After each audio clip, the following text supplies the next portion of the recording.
Naito Apartments is a fascinating story-driven indie horror game that you can download and play for free right now. You'll find a link in the description. Of course, unless you speak Japanese, you may struggle to get through the story, so this week we're going to take a look at what's really going on in these cursed apartments and dig into why the landlord apparently keeps dying and reviving, and why other residents continue to die one after the other as well. The game starts with Suzuhara Honoka, a writer for a third-tier occult magazine. She has just moved into the Naito apartments because the rent seems almost too good to be true. The place is close to the station, doesn't require any deposit money, and even comes with free Wi-Fi and a bath and toilet in separate rooms. She's aware that the place is a jikobukken, an incident room, but she doesn't believe in the supernatural, so that doesn't bother her in the slightest. And her boss is hoping she can turn it into a good story for the magazine as well. She greets the landlord and things seem fine until he gives her 2 warnings. First, don't go up on the roof. It's currently locked, but they apparently have problems with children going up there to play. Second, please don't go around asking people questions about the place. Weird rumours have been spreading recently, and he'd like to avoid adding more fuel to the fire. Honoka basically, nahs the man, because this is her job after all, and immediately sets out to dig up some info on these apparently haunted apartments. She heads straight over to the nearby convenience store and asks the staff member there if he's ever heard any stories about the Naito apartments. He tells her that he's never personally been there, but that place certainly has a reputation. He then shares a story with her that he heard from a friend. As it turns out, his friend's girlfriend apparently used to live in those same apartments. One day, she decided to visit an abandoned building with some of her friends for a little test of courage. She fell asleep in the car on the way there and, when she woke up, discovered they'd already arrived. The building was naturally a mess and falling apart, but as they were walking around, she noticed something odd. The number of apartments, the placement of the stairs, the layout of the rooms. She remembered all of it. How could that be when this was her first time there? Then, when she entered one of the apartments, she finally understood why. There, she spotted a fish tank, but not just any fish tank. It was her fish tank, the one she kept her tropical fish in, meaning that room was her apartment, and this building was the same building she lived in. Creepy. Then she noticed something written on the wall in red letters. "Welcome home," it said. Honoka's not terribly impressed with the standard tale and decides to head home for the night. The next day, she decides to question some more people and starts with the landlord himself. Of course, he's not very happy when he discovers she's doing exactly what he asked her not to do, and brushes her off immediately when she asks about any supernatural occurrences that have happened in the building. Again, he asks her not to bother the other residents with such questions, and Honoka, nahs, out of there. She then finds a little girl by the bike racks, who, upon hearing that Honoka has moved into room 202, wishes her all the best. She then shares a story as well, this time about the shed out the back. Apparently, you can sometimes see a woman standing in there, despite the fact that nobody is supposed to be inside. What makes this woman terrifying, however, is that her face is extremely long, and from head to toe, she looks like the color of black mud. However, you can tell she's looking at you because you can clearly see the eyes on her black face staring right at you. However, you mustn't look at her, because if you do, then you'll die. Seems there's all sorts of creepy tales associated with this place, huh? Honoka then talks to more people around town. Turns out there are often fires at the Naito apartments, and if you believe the rumours, the building has burnt down several times over the years. Also, the old folk around town really don't like the landlord, although nobody is quite sure why. He seems like a nice enough guy.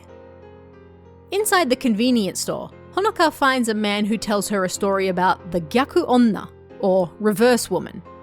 Just like her name suggests, she's a woman who walks around upside down, wearing old tattered clothing with messy hair. She crawls around the apartment building at night and knocks on the doors one by one with her red heels.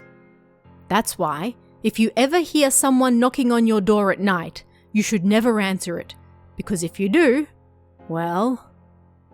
As Honoka returns home for the evening, she comes across a horrifying sight.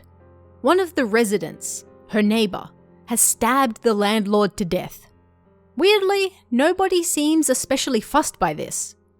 The man blames the landlord for his own death, claiming he always looked down on him, and so he had it coming. He screams and continues to stab the already dead man, screaming about his eyes and how they piss him off even as the police take him away. The next day, Honoka wakes up feeling a little worse for wear. The landlord's blood still coats the yard, and in town, she overhears two women talking about his death again. She asks them what they mean exactly by again, and they reveal that the landlord of Naito Apartments can't die. Or to put it more correctly, he dies over and over again. Over the years, he has died numerous times in various accidents and incidents, and yet he always returns, seemingly unfazed by his own death. And that, it seems, is why nobody likes him. Honoka naturally finds this a little hard to believe, but the women don't care. They've all seen it happen with their own eyes, and she'll see it soon enough as well. Upon returning home that evening, Honoka finds one of the residents hanging around out the front. She seems awfully calm, considering a man was just brutally murdered in front of them yesterday, and asks her how she can be so composed at a time like this. "This always happens," she tells her. "The landlord dies so often that nobody is surprised by it anymore." Honoka still doesn't understand any of this, and thinks it's not appropriate to joke about it either. But she's not joking, and tells Honoka she'll believe it too when she sees it for herself. She then shares a story of her own about the apartments. Apparently, you can sometimes find a line of people waiting to get on the roof. Like a line of ants, these figures all line up one after the other and wait their turn. Their turn for what?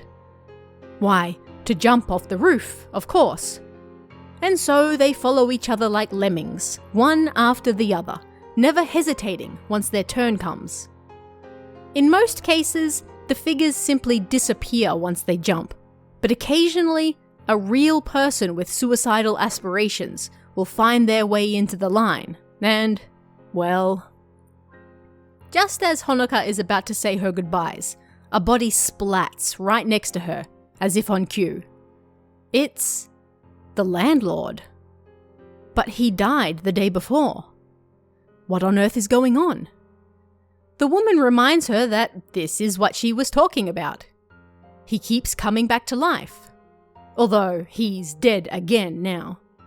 But he'll be back again, like always. Honoka panics and wants to call the police or an ambulance or something, but the woman tells her it's pointless. Neither the police nor the hospital will deal with them anymore. If she just leaves him be, then he'll be back tomorrow anyway. The body is still warm to the touch, and Honoka tries calling anyway. But the person on the other end just sighs when they realize where she is and who she's calling about, and simply says, "Again?" The next day, Honoka's fourth after moving in, she's feeling decidedly under the weather. The blood splatter is still there from the landlord's roof jump, but town is now oddly empty. She finds only a single old man hanging out near the park, and he offers up a story. Apparently, the land the Naito apartments now stand on used to be a shrine.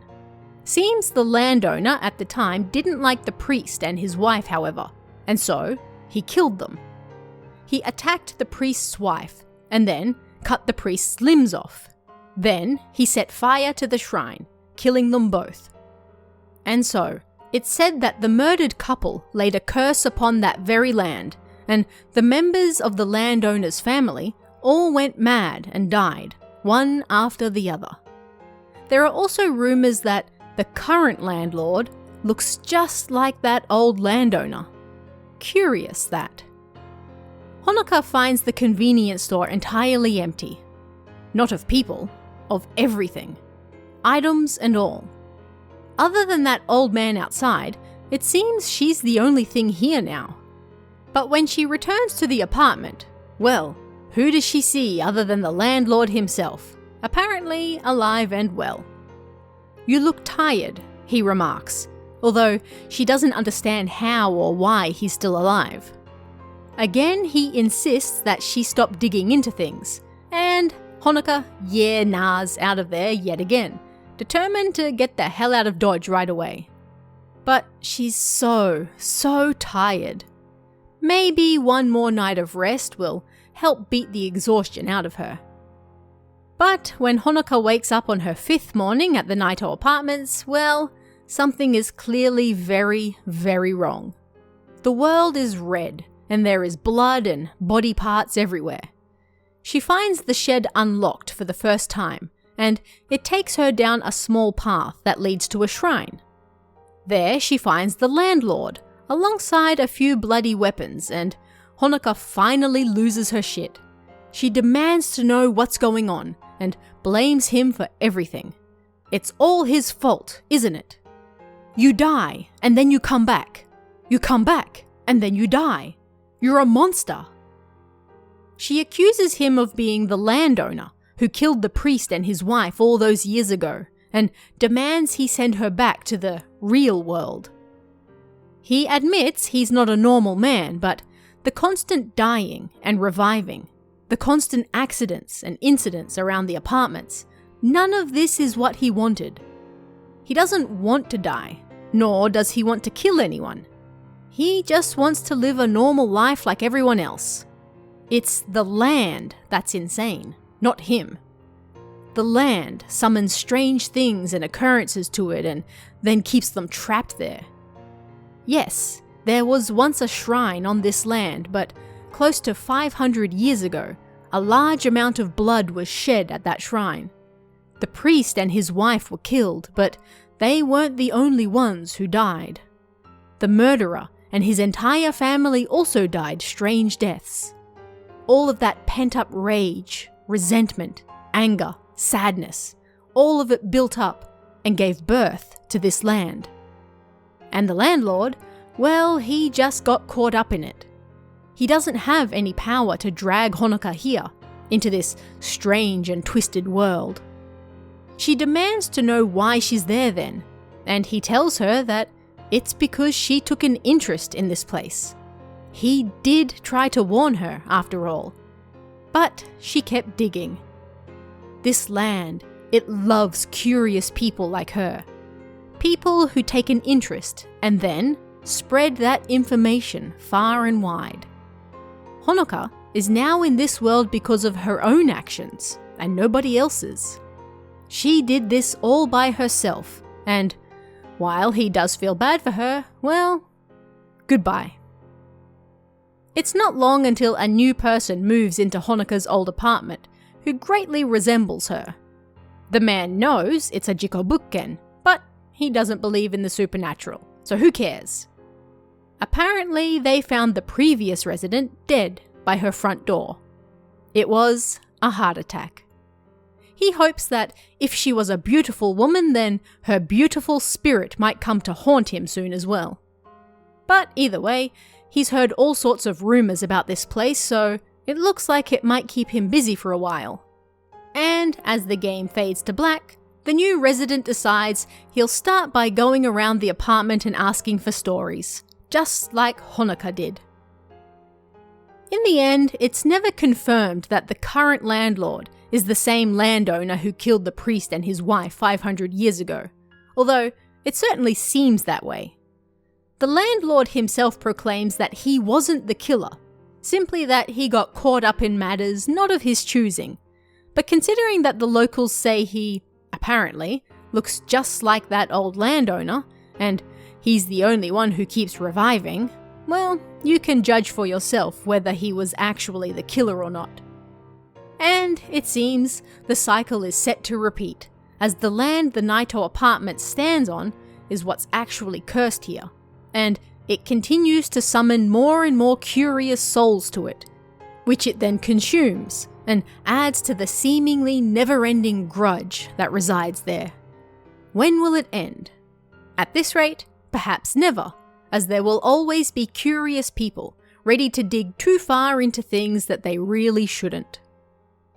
But what did you guys think about this one? Let me know in the comments below, and I'll see you again next time.